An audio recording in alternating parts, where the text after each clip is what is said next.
of dread or uncertainty when you're in your early adulthood, late teens, where you don't know where you're going and you have no idea what you're doing and everything seems to be falling apart around you and that nothing is the way it's supposed to be. You get this thought of I'm never going to be anything more than what I am.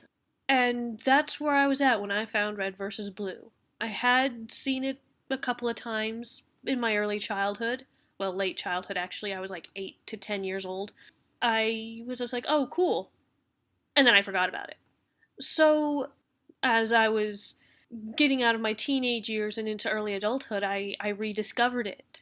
I had a friend of mine trying to get me into a show that was done by the same company. And then I recognized Red vs. Blue from, that childhood moment where I had discovered it. And it had 10 seasons at that point. And so I was just like, okay, let's see what they're doing here. The premise is simple, and to call it a masterpiece would be a lie, honestly. I mean, it was created by 4 guys with an Xbox.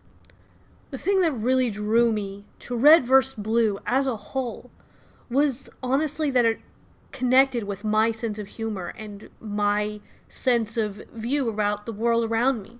And later, when you get into the later seasons, 9 or 10, they had already started doing in-home animation. And it really struck me how 4 guys with an Xbox could create something that not only captures my attention, but endears me to the charisma of their characters. For me, they created a story in which I could care what happened to these people who are, by all definitions, the screw-ups. They became relatable for someone like me who seemed to always do the wrong thing or think the wrong thing.